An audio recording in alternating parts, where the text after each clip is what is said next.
A Clínica Doutor Estética tem o que há de melhor para tratar de sua beleza. Tratamento de estrias, gordura localizada, celulite, flacidez de pele, depilação a laser, pré- e pós-operatório de cirurgia plástica com profissionais altamente qualificados. E a Clínica Doutor Estética traz uma novidade, a criolipólise, que é um tratamento que elimina a gordura localizada através de congelamento controlado. Venha fazer uma visita. Avenida Dom Pedro II, número 63, próximo ao Centro de Convenções Ferraz de Vasconcelos. Telefone 4675-0613. Doutor Estética, cuidando da sua beleza com saúde. Bom dia, boa tarde, boa noite a você aí do outro lado da telinha. Estamos de volta no quadro Cenário de Notícias aqui pela TV Cenário. Meu nome, como você já sabe, é Jairzinho e hoje nós vamos bater um papo com ele, é o Denis Haideric, é isso? Isso mesmo, acertei. Denis Haideric, 24 anos, ele mora aqui em Ferraz de Vasconcelos, no Jardim Tinoco. Ele que é estudante de administração, morador de Ferraz de Vasconcelos. Ele encabeça um movimento desde 2013 aqui no Brasil, um movimento chamado Juntos pelo Brasil. Hoje aqui em Ferraz de Vasconcelos, na TV Cenário, Denis Haideric. Denis, bom dia. Bom dia, Jair. Tudo bem? Prazer ter você aqui no nosso programa. Eu que agradeço. Antes de a gente bater um papo, gostaria que você mandasse um abraço aí para quem está nos assistindo. Claro, primeiro eu agradeço a você pela oportunidade de vir aqui para mostrar o meu trabalho, o trabalho do meu movimento, e agradecer a todos que estão nos assistindo agora, cumprimentar a todos. Espero que gostem da entrevista do nosso bate-papo. É isso aí. Para quem não sabe, o Denis é bastante ativo nas redes sociais, as pessoas aqui em Ferraz de Vasconcelos conhecem o trabalho dele. Mas uma coisa que tem chamado muita atenção é o fato dele ter sido anteriormente, no passado, do PT, e hoje ele encabeça um movimento Juntos pelo Brasil contra o PT. Então, na realidade, ele está tentando matar aquela cobra que ele mesmo criou. É mais ou menos isso? É mais ou menos. Na verdade, eu acho que é isso mesmo, né? A história é bem complicada. Eu fui do PT por até um considerável tempo, em 2014, eu militei realmente no partido. Eu diria hoje que eu fui um militonto, né? Militonto, essa é a primeira vez que eu... militonto. E foi assim, em 2013 eu não participava de partido algum, participava de movimentos. Participava do movimento Passe Livre. E o movimento Passe Livre, apesar de ele é partidário, ele é do PSOL, ele é coordenado pelo PSOL e também tem ali umas raízes do PCdoB. Mas eu não era ligado a partido nenhum, né? Eu era mais um anarquista, né? Eu gostava de bagunça de rua, de protesto. Onde estava lá o negócio... Isso, onde tinha... E o movimento me atraía, o Passe Livre, né? Porque ele tinha uma condução, assim, realmente mais ativa, enfim, era o que eu gostava. E depois desse movimento eu acabei entrando pro PT. Eu saí na rua em 2013 contra o PT e contra todos, né? Eu gritava contra o Alckmin, gritava contra o Haddad, contra a Dilma, enfim. Só que em 2014 eu acabei entrando pro partido, até hoje eu não sei explicar direito o que aconteceu. Quem te convenceu? Então, eu fui convidado por um amigo, né? Fui convidado por um amigo que eu vou deixar o nome dele de fora, porque hoje a gente não se dá muito bem, porque ele ainda continuou do PT. E ele acabou me convidando e eu acabei fazendo parte, né? E comecei a entrar lá, fazer os cursinhos, porque eles têm os cursinhos doutrinários, né? E foi tomando aquilo, acho que uma lavagem cerebral eu sofri. E eu comecei a participar daquilo com vontade, né? Então, ativamente, né? Aqui na cidade, inclusive. E participava também lá na cidade de São Paulo. Enfim, militando realmente. Fiz a campanha da Dilma de graça. Eu fiz a campanha da Dilma de graça, me desculpe, né? Mas eu saía na rua, pedia votos, enfim, e depois eu fui vendo que aquilo tinha alguma coisa errada, né? Porque era só ligar a televisão que a gente vê tanto de coisa errada, enfim, mas não sei, é uma doutrinação que eles fazem tão grande dentro do partido que a gente acaba sendo tomado, eu não sei nem explicar. Dentro do partido mesmo as pessoas ficavam me chamando de direitinha. Algumas pessoas pelos meus posicionamentos. Já sabia que você não ia... Isso, eu defendia posicionamentos liberais da economia e conservadores, do tipo redução da maioridade penal, sempre fui a favor de prisão perpétua, sou a favor de pena de morte, entendeu? Essas coisas, e o partido para isso era inaceitável, né? Então eu via que eu não tinha essa ligação. Você estava no lugar errado, né? Estava no lugar errado, entendeu? Por isso que eu falo que é uma coisa do mal, entende? Era uma coisa do mal. E eu acabei depois... sobre a redução da maioridade, quando começou esse debate, foi a gota d'água para mim, que eu peguei e falei, não, realmente estou do lado errado da força, do lado vermelho da força e acabei abandonando o barco e aí virei completamente de lado, abrindo os olhos, falei que a cegueira foi arrancada dos meus olhos, eu passei a enxergar a verdade e hoje eu sou um antipetista, um anticomunista ferrenho. Vamos falar um pouco agora do Juntos pelo Brasil. Como iniciou esse movimento em 2013? Então, a história é complicada. Assim, eu fui do Passe Livre, como eu falei pra você, né? Eu participava desse movimento, mas por questão de bagunça mesmo, não era ligado ao PSOL, que o movimento é coordenado pelo PSOL, pelo PCdoB, é um movimento partidário, mas eu aderi mais pela questão de movimento de rua. A gente não tinha isso, eu lembro que antes de 2013 a gente não via essas movimentações, né? E eu sempre gostei de política, e principalmente de movimento de rua. Quando eu vi essa oportunidade do Passe Livre, eu acabei entrando, né? E o movimento era pequeno. Eu lembro que eu estudava na Uninove na época e a gente ficava entregando panfletos na estação São Joaquim, que a gente ficava entregando, na Vergueiro também, na porta da faculdade, convocando as pessoas para ir pro protesto. Era um protesto pequeno, era um movimento Passe Livre. Até então ninguém imaginava que tomaria aquela proporção gigante que tomou. Gigantesca. Era um movimento na cidade de São Paulo, né? E tomou aquela proporção nacional. Por quê? Foram incluídas outras bandeiras, que o Passe Livre não queria que fosse incluído. O Passe Livre queria que ficasse batendo somente na questão da passagem. E eu, mais um grupo de amigos, então, na época, em 2013, quando viu aquele movimento tomando aquela proporção, o pessoal combatendo a corrupção, pedindo combate à corrupção, pedindo mais saúde, mais educação, mais segurança, a gente viu que aquilo agradava a gente, que aquilo era o correto, entendeu? Não essa questão de mais Estado, com o Passe Livre, enfim, mas essa bandeira da luta contra a corrupção, que o Passe Livre não queria aderir de jeito nenhum. E aí, vários movimentos surgiram nessa época de 2013, vários que estão combatendo hoje, o PT surgiram nessa época, entendeu? E aí criamos, então, o Juntos pelo Brasil, né? A gente pegou e falou, vamos criar um movimento nosso, então, porque esse Passe Livre não está com nada, né? Eu estava completamente nessa bandeira do Passe Livre. E aí a gente criou uma página no Facebook, enfim, começou a conversar com pessoas, a gente publicava somente coisas nessa linha de combate à corrupção, de saúde, educação e segurança pedindo, e mostrava o que era o Passe Livre de fato. Então, nasceu o Juntos pelo Brasil. Hoje, quantas pessoas seguem o Juntos pelo Brasil? A página, né, o nosso movimento, ele é seguido por 150 mil pessoas. E ele cresce dia a dia, assim, ele cresce. 150 mil pessoas? 150 mil pessoas. Diretamente envolvido, que veste a camiseta, que vai pra rua, que começa a fazer todo esse movimento. Quantas pessoas hoje ligadas? São 70 pessoas espalhadas pelo país. Pelo país. E você é o coordenador geral? Isso, coordenador nacional. Cada estado tem o seu coordenador, né? Que aí trabalha com os problemas do seu estado e como enxerga melhor como vai funcionar ali o esquema do protesto. Mas aí eu coordeno geral, né? São 70 pessoas que vestem a camisa e falam realmente eu sou o organizador do movimento, entendeu? Mas aí outras pessoas acabam participando, né? Quando a gente monta os protestos nos lugares, enfim. Pelo que eu estou entendendo, o principal objetivo, né, do movimento é tirar o que está aí. Isso. Tirar o vermelho, o PT, a Dilma, o Lula do cenário político. Fazendo isso, consequentemente, posso estar enganado, acho que você é muito mais politizado do que eu. Gostaria que você falasse para mim o seguinte. A tendência será o PSDB. Uhum. O PMDB, né? O vice? O PMDB. Isso. Desculpa, o PMDB o vice. Você acha que mudaria alguma coisa? Ou o PSDB, no caso, se for a cassação, então, realmente. A cassação, por isso que eu falei do PSDB, por causa que tem a cassação. Tem a cassação. Vamos falar da cassação. Tá. PSDB. Tá. De Aécio, de Geraldo. Serra. É o que o país precisa? Não. A gente tem realmente uma... Mas, tudo bem, antes de você responder. Tá. Mas, consequentemente, será? Sim. Aí você vai fazer um movimento contra o PSDB.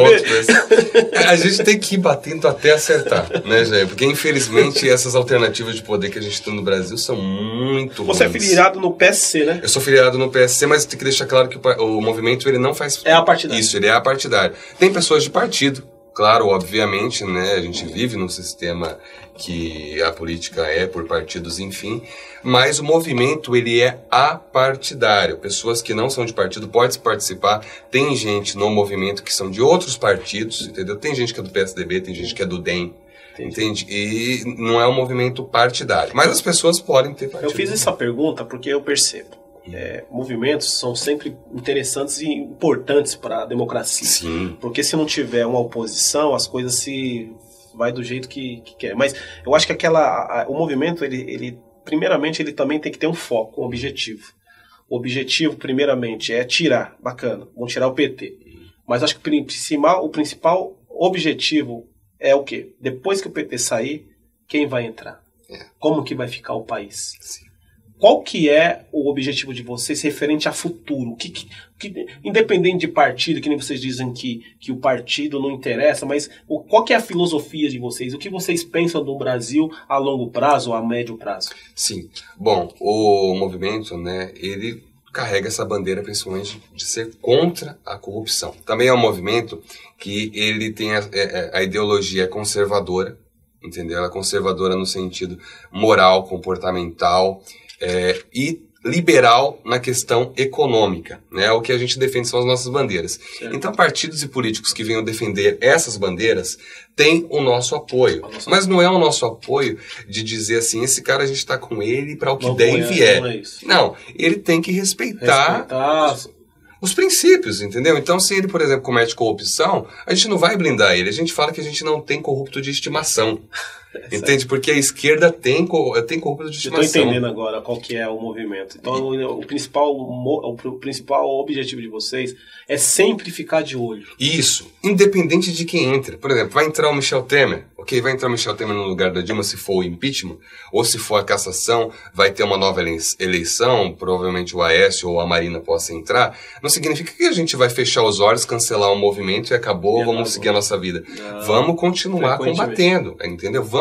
Claro que tem movimentos, sim, que apenas desejam derrubar a Dilma, entende? Tem movimentos que é dessa maneira mesmo. Mas o nosso não é assim. O nosso a gente defende realmente o combate à corrupção, independente de quem entre. Por exemplo, o Movimento Juntos pelo Brasil apoia o Jair Bolsonaro, entendeu? Apoia o Jair Bolsonaro para que ele assuma a presidência em 2018. Ele vai ser candidato à presidência em 2018 pelo PSC. Mas vamos dizer, ele vai lá e comete um crime de corrupção, a gente vai blindar ele e vai fingir. Não. A gente conversou com ele pessoalmente, eu estive lá em Brasília, a gente conversou com ele e falou, o nosso movimento apoia você.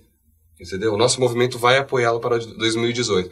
Mas se houver algum crime de corrupção no qual o senhor esteja envolvido, a gente vai denunciar. Porque o nosso compromisso, primeiramente, é com o país. É a gente que é lesado quando o dinheiro dos cofres públicos são roubados. Entendeu? Então, não independe disso, se a gente apoia o cara ou não. Se ele roubar, se ele cometer um crime, a gente vai se virar contra ele, vai mostrar quem ele é. Porque o compromisso, primeiro, é com o Brasil. A gente fala que, antes de tudo, o nosso partido é o Brasil. A gente defende as nossas cores antes das cores de qualquer movimento. Então, fosse um poder legislativo de fiscalização disso. Bacana. Estamos hoje aqui com o Denis Haideric. Ó, tem que ler aqui. Denis Haideric, Ferraz de Vasconcelos, 24 anos, do Jardim Tinoco. Ele que é estudante de administração, mora em Ferraz desde quando nasceu?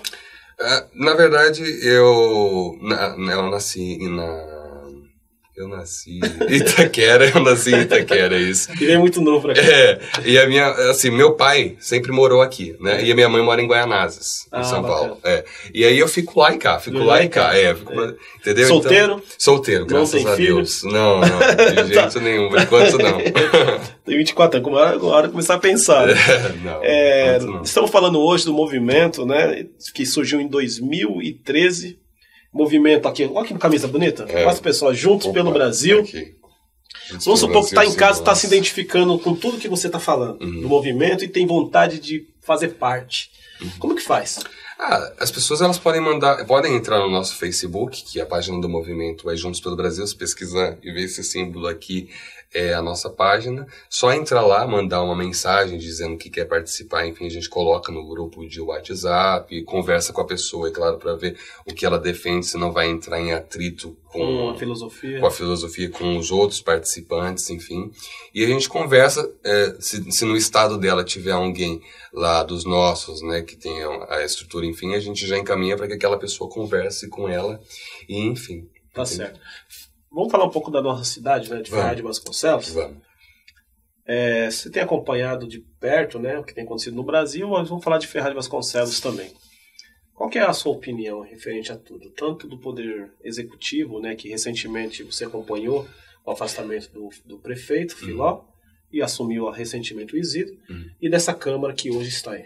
Nossa, é lamentável, né? A situação não é só a situação do país em si, da executiva ali nacional, do Poder Executivo Nacional, que a gente vê a falência, a decadência moral. Isso acontece tanto no estado de São Paulo quanto na cidade. Você falou uma palavra interessante. Eu estava conversando com um amigo meu esses dias, eu falei que a nossa crise é mais moral do que política. Sim, é terrível. A gente vê que as pessoas elas não têm respeito nenhum pelo que é público. Né? Não tem respeito para nada. Acha que o poder público é que nem fosse dentro de casa, administrar uma casa, uma empresa, e às vezes, se você tem uma empresa, às vezes você pode ir lá pegar o que é da empresa, que a empresa é sua, e destinar para outras coisas.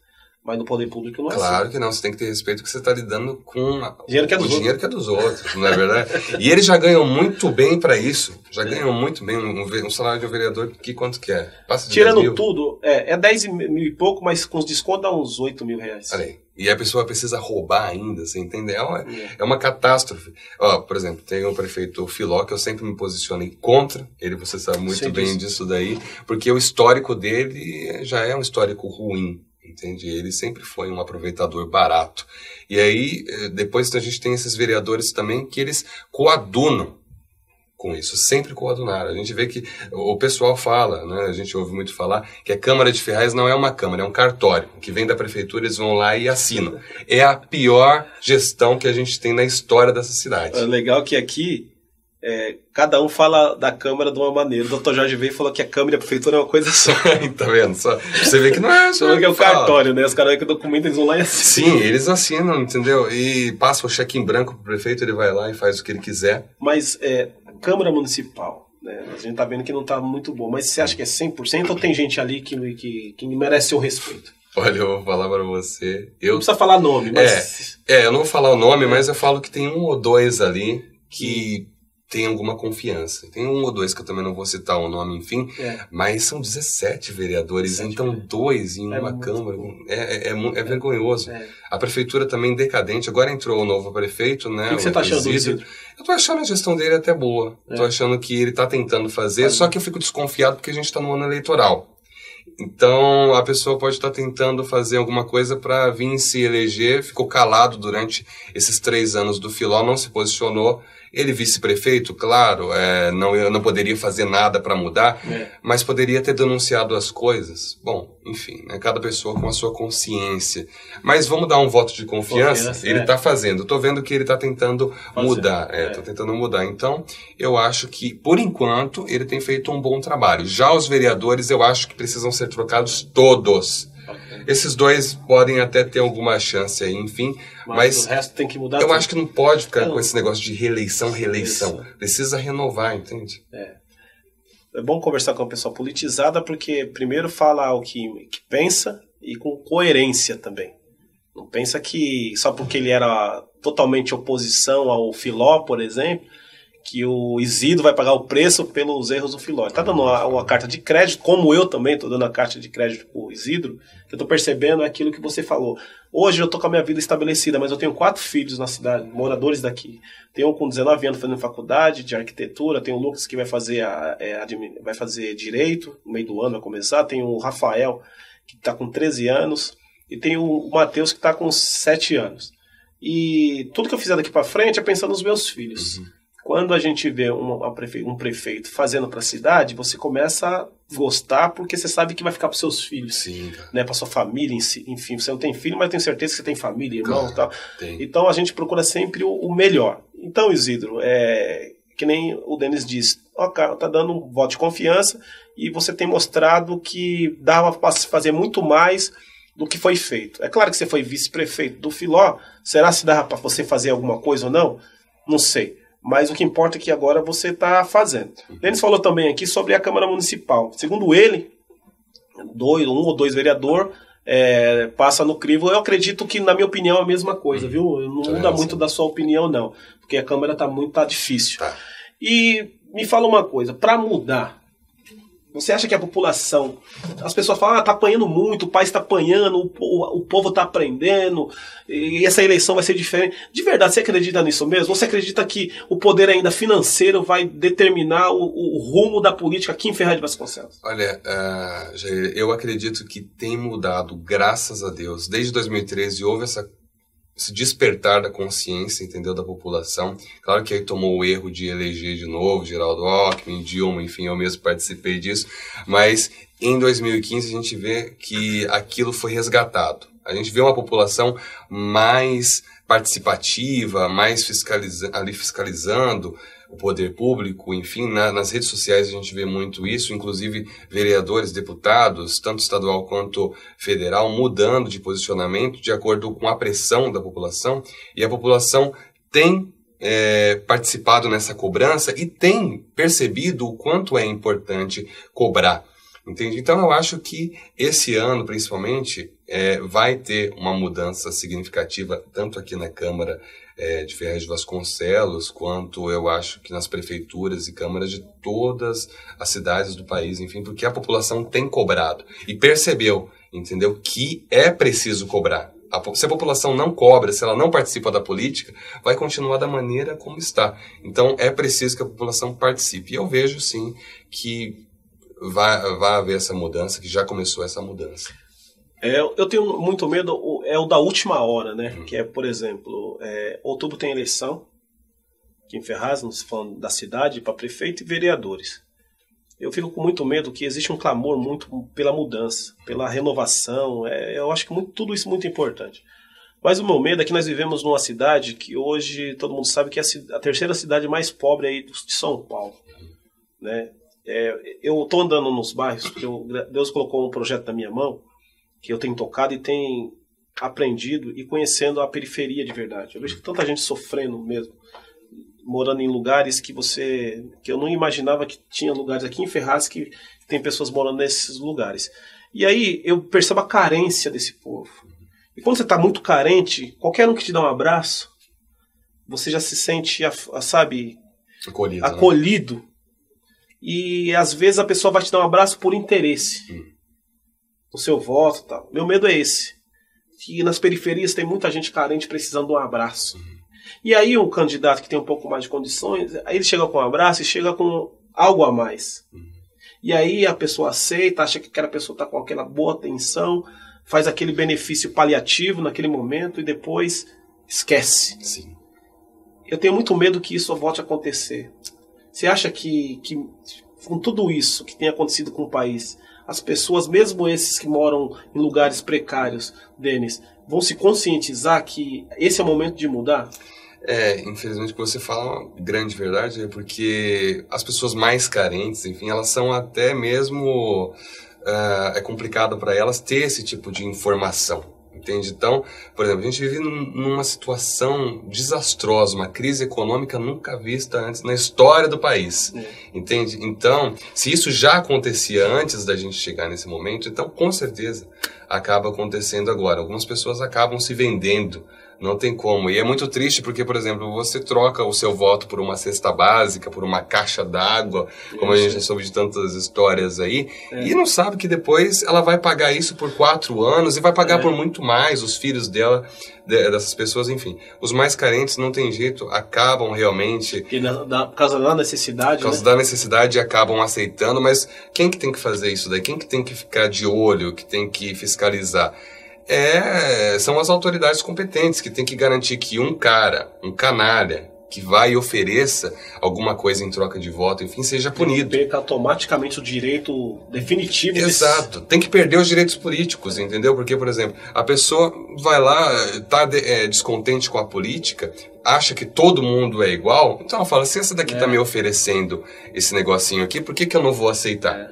Você entende? Então, é por causa dessa decadência da política, da desconfiança da população, que acaba acontecendo essas coisas, esses canalhas acabam ganhando espaço. Mas é a justiça eleitoral que tem que ficar de olho, sobretudo nesses casos, para começar a punir e resgatar a confiança da população na política, para mostrar que tem sim pessoas honestas, entende? Mas de canalhas, né, o mundo tá cheio também.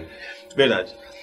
Eu gostaria, antes de terminar o programa, que nós já estamos chegando na fase final, você gostaria de falar mais alguma coisa que ainda não foi falado sobre a frente? Sim, o Juntos pelo Brasil. Eu gostaria só de... Já até trouxe a minha colinha aqui, porque a gente entrou ontem, né, lá em Brasília, um pessoal do nosso grupo lá também, da Aliança, o Movimento Juntos pelo Brasil, é importante falar, faz parte da Aliança Nacional dos Movimentos Democráticos, né, que é uma aliança que compõe aí 48 movimentos espalhados por todo o país. Né?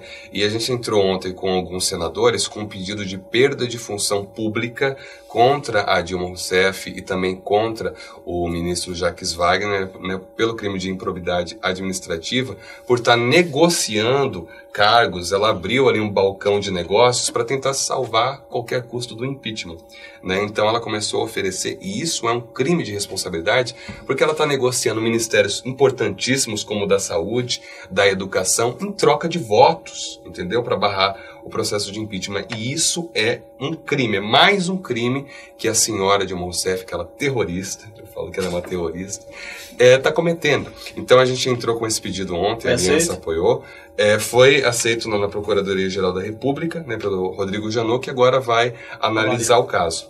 E também o Movimento Juntos pelo Brasil entrou na semana passada, na sexta-feira, no Ministério Público de São Paulo, contra o prefeito Fernando Haddad. Também pelo crime de improbidade administrativa, que parece que esse é o crime preferido do PT. Depois de roubar a Petrobras, as empresas públicas, esse é o crime preferido dessa quadrilha, né, dessa facção criminosa. E a gente entrou com esse processo, colocando nas mãos do Dr. Fleury Bertaghini, né, um homem respeitado do meio jurídico, enfim, porque ele estava espalhando pela cidade, usando de órgãos públicos para espalhar pela cidade, placas contra o golpe, né, que eles chamam o impeachment de golpe.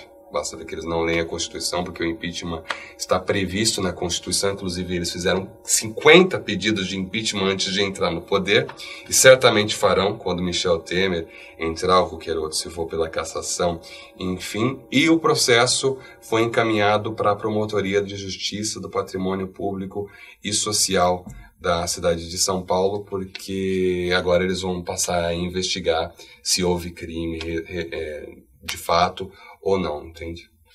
É isso aí. Tivemos hoje aqui no programa Cenários de Notícias esse jovem super esclarecido, conhecedor da política nacional, principalmente aqui de Ferraz de Vasconcelos. Só um recadinho. Pode falar. Só um último recadinho para dar. Pessoal, se vocês puderem acessar o mapa do impeachment, tá? É o mapa do Vem Pra Rua, que o movimento Vem Pra Rua criou, que é sensacional. Nosso movimento está apoiando esse mapa, divulgando. É mapa.vemprarua.net. Lá você encontra todos os indecisos, os que são contrários e a favor do processo de impeachment, para que vocês cobrem. A importância agora é que todo mundo cobre, é extremamente importante. Então a gente precisa fazer isso. Quem puder ir para Brasília agora, vá cobrar, ou então você cobre aqui na sua cidade. Eu estou indo para Brasília semana que vem para fazer esse corpo a corpo com os deputados e senadores. Então é importante que você entre nesse site, mapa.vemprarua.net, e lá verifique os deputados que são indecisos, os senadores, e cobre eles diariamente. Então, Denis Heiderick, 24 anos, morador de Ferraz de Vasconcelos, do Jardim Tinoco, estudante de administração. Ele está encabeçando, desde 2013, esse movimento Juntos pelo Brasil. Você em casa aí também que quer mostrar o seu talento, ou se você também faz parte de algum movimento, é um pré-candidato a prefeito, a vereador, músico, artista em geral, vem pra cá, você liga no 4674-2593, nós vamos agendar um horário para você, e você vai despertar, vai falar sobre seus projetos e para chegar ao conhecimento das pessoas que precisam saber. Então você liga no 4674-2593, que aqui o espaço é aberto para você. Por hoje, ficamos por aqui. Fique com Deus e até mais.